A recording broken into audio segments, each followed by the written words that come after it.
Hello friends, how are you? I am fine, very much, thank you. और देखो, मीनू मौसी हमेशा की तरह आ जाती हैं और कोई ना कोई किरदार कलाकार तो होते ही हैं इनके संगे। और आज हमारे संगे तो नीलिमा जी हैं। हो भाई, नीलिमा आजिम जी।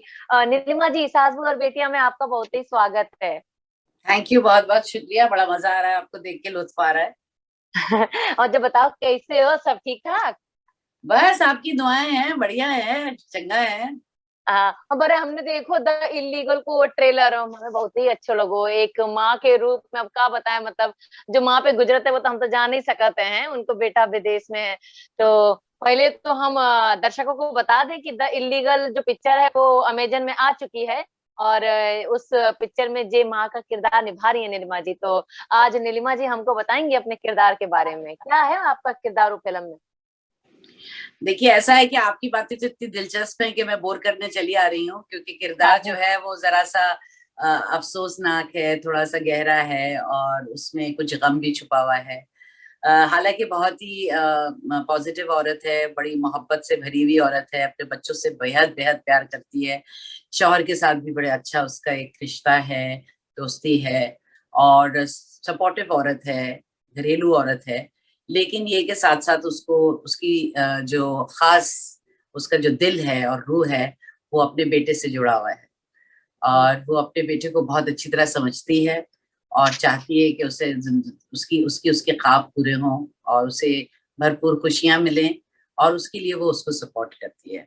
तो एक बहुत ही पॉजिटिव, सपोर्टिव और प्यारी औरत का रोल है, जो एक बहुत अच्छी बात है। अच्छा, अगर कहानी की बात करें तो यहाँ पर माँ और बेटे अलग अलग हैं। बेटा विदेश में गया हुआ है काम करने के लिए, तरक्की पाने के लिए, और माँ देश में है। तो एक माँ की हालत तो जाहिर सी बात है कि बेटा 7 समुंदर पार है और माँ यहाँ है। तो उनके माँ का दिल तो बेटे के पास ही होता है। तो उस किरदार में ढल के जब आपने अपने बेटे को विदेश भेजा, तब की हम्म। जो इमोशंस हैं और जो फीलिंग्स हैं वो बताएंगी? देखिए, ये एक बहुत ही मैं ये नहीं कहूंगी कि वो जाहिल औरत है या वो गांव की औरत है, लेकिन एक सिंपल औरत है। हम्म। और उसके उसकी जो इमोशंस हैं, उसके जो जज्बात हैं, वो अपने बेटे के ख्वाबों से ही जुड़ी हुई हैं। और वो चाहती है कि वो उसकी हौसला अफजाई करे। और हालांकि उसे उसकी जुदाई में बहुत से ऐसे बड़े प्यारे सीन्स हैं जिसमें हम देखते हैं कि उसके लिए जिंदगी पेचीदा हो गई है, मुश्किलात बहुत से आ जाते हैं।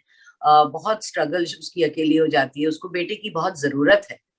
लेकिन हम्म। तब भी वो ये नहीं चाहती कि उसका बेटा जो है वो हर चीज छोड़ छाड़ के और अपने ख्वाब पूरे ना किए बगैर किसी तरह से हम्म। किसी गम में या गमशुदा हो जाए, और उसका किसी किस्म की कोई कमी या नुकसान ना हो। लेकिन वो अकेले कोशिश करती रहती है कि वो हर चीज को किसी तरह से तोल मोल के बैलेंस करे, और शौहर के लिए भी सही हो और बच्चों के साथ भी वो हर तरह से सपोर्ट करे उन्हें। सो है वो, मैं ज्यादा कहानी के बारे में नहीं कहना चाहूंगी, क्योंकि फिर उसका मजा जो है वो किरकिरा हो जाएगा या कम हो जाएगा। लेकिन मैं ये जरूर कहना चाहूंगी कि उसके पत्ते और उसके पन्ने खोले बगैर ये बताना हम्म। चाहूंगी कि कहानी जो है वो अ, बेहतरीन है। और ये एक ऐसी कहानी है जो कई लोगों के साथ जुड़ी हुई है और लोग हम्म। उससे रिलेट करेंगे।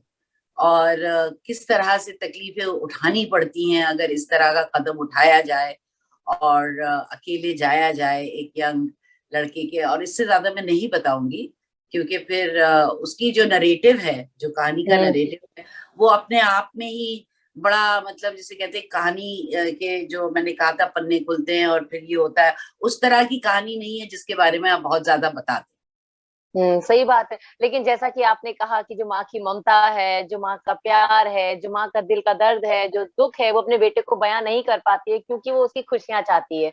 लेकिन नहीं, वो दुख तो बिल्कुल नहीं बयान करती। ना वही। वो अपने पेचीदा मसलाहत के बारे में बात करती है, ना वो जिस गम में या तकलीफों में घिरी हुई है, ना वो उसको ज्यादा बढ़ा चढ़ा के उससे कहना चाहती है। क्योंकि वो चाहती है कि वो भरपूर इत्मीनान के साथ अपनी जिंदगी वहां पे जो है वो आगे बढ़ाए और जो उसका मकसद है उसको पूरा करे। बिल्कुल सही कहा। अच्छा, एक बात और पूछेंगे, जैसे कि आपने कहा कि मतलब दुख नहीं देना चाहती है, अपने तक ही रखना चाहती है सारे दुख, ये जो आपका किरदार है। लेकिन इस किरदार में आपका एक नया रूप भी नजर आया है, जिसमें आपने पूरे गहने जवाहरात पहन के और खूब मतलब अच्छा वाला डांस भी किया है। तो उस डांस के बारे में जानना चाहेंगे, मतलब नीलिमा जी आपको कितना मजा आया वो सीन करते वक्त, डांस करते वक्त? एक्चुअली क्या है ना, वो तो काफी लंबा चौड़ा गाना था, उसकी तो एक झलकी है फिल्म में, जिसे देख के मुझे थोड़ा अफसोस भी हुआ। लेकिन फिर मैंने सोचा कि नहीं, कहानी के लिहाज से डायरेक्टर को ज्यादा अच्छी तरह पता है कि वो कितना रखे कितना ना रखे। और मजीद कहना बस इतना चाहती हूँ कि मैं एक डांसर हूँ, और एक मतलब मंजीवी नृत्यांगना हूँ, रक्कासा हूँ। क्लासिकल डांस के, कथक का किया मैंने बहुत छोटी उम्र से। एक्सपोनेंट काफी जिसे कहते हैं कि बहुत ही पसंद करते थे, और मैं एक बहुत अच्छी जगह पे थी, तो इसलिए डांस करने के लिए तो मुझे कोई कहे तो मैं हमेशा तैयार हो जाती हूँ। और कोशिश ये करती हूँ कि कहानी या किरदार से बाहर ना आ जाऊं। तो इसलिए उसी अच्छा तरह का डांस किया मैंने जिस तरह की एक घरेलू औरत करेगी। थोड़ा सा एक अच्छा। फिल्मी फिल्मी तौर पे उसको जरा सा और वो कर दिया। लेकिन बहुत सी हम्म। ऐसी औरतें हैं जो अपने क्या कहते हैं, घरेलू जिंदगी में मसरूफ रहती हैं, लेकिन वो बहुत अच्छी डांसर्स होती हैं, और अगर वो सही उस चीज कहा। को फॉलो करती हैं तो वो बेहतरीन डांसर्स होती हैं। तो उस तरह का मैंने सोचा कि इस तरह के कल्चरल बैकग्राउंड में, मैंने कल्चरल पैटर्न में देखा भी है कि बहुत सी हम्म। खवातीन में और बहुत सी महिलाओं में बड़ा मतलब होता है एक अंग नाचने का, और उसमें वो पूरे रस के साथ करती हैं, और अदाओं के साथ और नखरों के साथ, और बड़े मतलब जमा के नाचती हैं। तो मैंने सोचा कि चलो ये इस तरह की औरत है जो शायद अपनी जवानी में बड़ी चुलबुली और उस तरह की होगी, लेकिन कहानी का रुख जैसे जैसे आगे बढ़ता है तो हम्म। मामले जो है पेचीदा हो जाते हैं। अच्छा, लेकिन जैसा कि आपने बताया अभी कि आपने खूब मतलब पूरा डांस किया और खूब मजा आया था वो सीन करते वक्त, और हमेशा जैसे डायरेक्टर। मैंने आप सॉरी जैसे मैंने आपसे हाँ, कहा, सॉरी मैं आपको मैंने नहीं इंटरप्ट कर चलेगा दिया। हाँ। मेरा कहने का मकसद ये है कि डेफिनेटली क्योंकि भरपूर जिसे कहते हैं कि खुशी मुझे तभी होती है जब मैं नाचती हूँ, और वो शायद मेरी जिंदगी का, मेरी रूह का बहुत बड़ा हिस्सा है, और हम्म। रूह का दाना पानी भी है। जब मैं नाचती हूँ तो मैं खिल जाती हूँ, तो इसलिए वो डांस करने में तो मुझे बहुत मजा आया। हालांकि मेरी टांग में प्रॉब्लम हो गया, और बिल्कुल शुरू में ही हो गया, रिहर्सल करते करते वो कुछ ऐसा उतर गया और बहुत तकलीफ हुई। लेकिन फिर दानिश ने आके, हमारे जो निर्देशक, हमारे डायरेक्टर, उन्होंने आके कहा कि नीलिमा जी जरूरी नहीं है फिर आप नाचें क्योंकि इतनी तकलीफ में है। तो मैंने कहा नहीं नहीं, ये मौका तो मैं नहीं गवाऊंगी। अच्छा, वो पल की याद करते हुए चलिए, आपने बड़ा ही अच्छा किस्सा सुनाया कि मतलब डांस करते वक्त आप बहुत अपना तकलीफ दर्द हो भी गई भूल। थी, टांग में चला नहीं जा रहा था, तो उन लोगों को लगा कि अरे इतनी तकलीफ में है तो कैसे हम इनसे कहें कि अब ये करें। और वो स्टेप्स वेप्स सीखते हुए कुछ वहां पे जो जमीन थी वो उबड़ खाबड़ थी, तो वो उसकी वजह से कहीं पाँव गलत पड़ा और बहुत बुरी तरह से मतलब हुआ।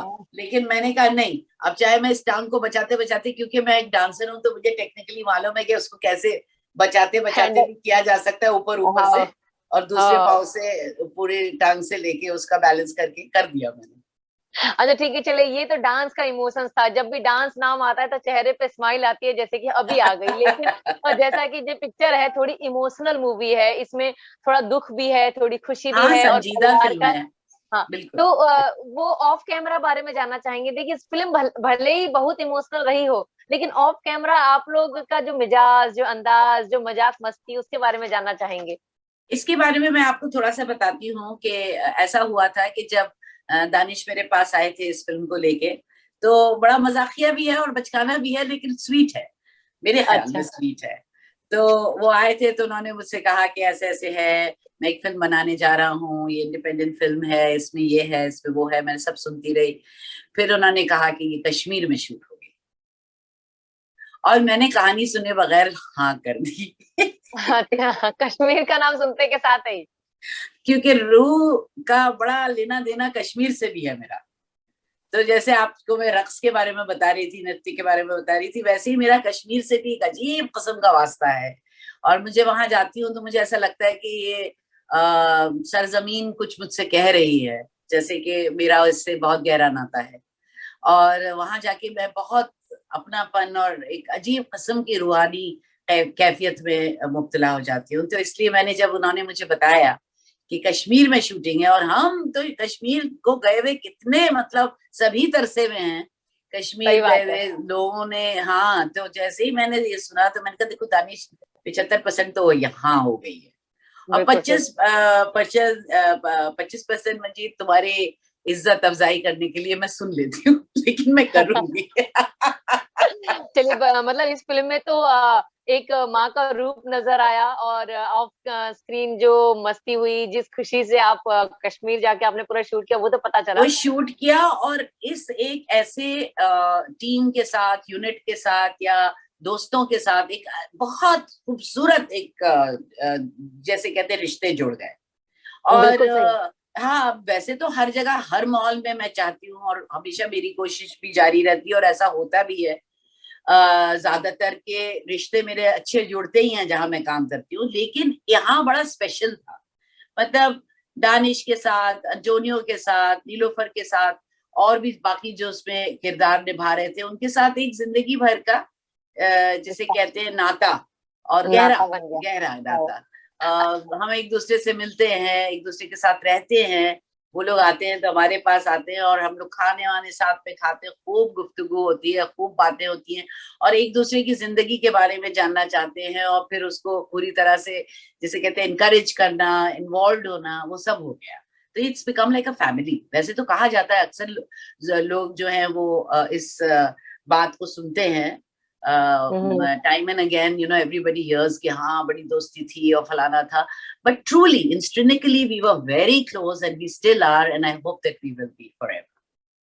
देखिए, दर्शकों को अगर दर्शक गूगल करेंगे तो उनको पता चलेगा कि मतलब ये पिक्चर है जो वो 2019 में ऑस्टिन में रिलीज भई थी, प्रीमियर हुआ था, और अब जाके मतलब 2021 में जाके ये अपने अमेजोन प्राइम में रिलीज हो रही है।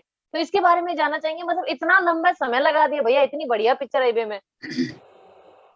देखिए ऐसा है कि जब शुरू में चंद लोग, और वो भी नौजवान, और full of talent and full of dreams, और इस तरह से करते हैं काम, तो फिल्म तो बन जाती है, क्योंकि फिल्म बनाना तो क्रिएटिव टीम का काम है, और दोस्तों ने मिलके प्रोडक्शन भी देख लिया, और दोस्तों ने मिलके लोकेशंस भी सब कर ली, सब कुछ कर लिया, लेकिन उसको लेके फिर अमेरिका जैसी कंट्री में, जहां आप अमेरिकन नहीं हैं, आप इंडियन हैं, और साथ में मतलब मेरे ख्याल में दानिश के अंदर एक भोलापन भी है, एक जिसे कहते हैं कि इतना मटेरियलिस्टिक नहीं है वो उसकी क्रिएटिविटी में ज्यादा मन लगा रहता है, और वो असली कलाकार की निशानी भी होती है। जो सही असली बात है। कलाकार होता है वो थोड़ा मलंग ही होता है, और फकीर भी होता है अपने मिजाज से, और उसको इतनी दुनियावी चीजों के का वो नहीं होता इल्म। तो उसकी एक जर्नी रही, उसने ब्रेक थ्रूज किए, फिर उन ब्रेक थ्रूज में उसको लगा कि शायद ये इस तरह से प्रेजेंट नहीं होगी जैसे कि वो चाहता था। और एक चीज मैं आपको दानिश के बारे में बता दूं, अगर दानिश कोई चीज ठान लेता है तो फिर वो उसको मजीद पूरी जर्नी उसकी कंप्लीट करके वो फॉलो करता है। ये उसकी चीज मुझे बेहतरीन लगती है कि वो कोशिश करता रहता है, और उसके अच्छे कॉन्टैक्ट्स हैं, इंटरेस्टिंग इंसान है, ज़हीन है, लोगों से बातचीत करने में बेहतरीन है, वहां रहता है, अच्छे लोगों को जानता है। तो इन लोगों, ये आप ये कह सकते हैं कि ये एक ऐसी फिल्म है जो चंद नौजवानों ने आके और एक बहुत दिल से, रूह से और दिमाग से उसको बनाया, और फिर उसके बाद उसको रिलीज करने में टाइम लगा, लेकिन खुशी की बात यह है कि ये बिल्कुल सही तरीके से आ रही हाँ, है, और अमेज़न इस पे आ रही है। एक सवाल तो ये, इस पिक्चर को अवार्ड भी मिला है, international, Mumbai international award film festival वो जो हुआ था उसमें। मैंने ही जाके रिसीव किया था, हाँ, मामी का अवार्ड, मामी का तो उस फिल्म हाँ फेस्टिवल, उस समय यस। हाँ उस समय कितनी खुशी हुई थी आपको? बहुत बेहद, और मैं अकेली थी, मेरे साथ कोई टीम वर्क साथ में कोई खास कोई था ही नहीं। वो जितने भी लोग थे वो कंपनी वंपनी के और एजेंसीज के और अवार्ड फंक्शंस के और उस तरह के लोग थे। मेरे साथ मेरे जो फिल्म बनाने का जो हम लोगों का ये एक एक्सपीरियंस रहा, वैसा कोई था नहीं। तो मैं उनकी तरफ से दुआएं पढ़ रही थी, सबको ब्लेस कर रही थी, और उसको मैंने बहुत प्राउडली और विद ऑनर मैंने उसको रिसीव किया। सही बात है, इतनी बढ़िया पिक्चर, भले ही थोड़े समय लगा आने में, लेकिन आ रही है, उस चीज की बहुत बिल्कुल खुशी है। सही अच्छा, तरीके से आ एक रही है। एक आखिरी सवाल, देखिए इस पिक्चर में आप एक माँ हैं, 2 बच्चों की माँ बनी है, इमोशंस हैं, और रियल लाइफ में भी आपके 2 बेटे हैं। तो कभी एक ऐसा इमोशनल वाला मोमेंट है जो आप हमारे साथ शेयर करना चाहेंगी अपने दर्शकों के साथ? देखिए ऐसा है कि मेरी जिंदगी में सिर्फ 2 बेटे नहीं है, एक बेटी भी है। मेरे लिए मीरा अच्छा। बेटी है मेरी।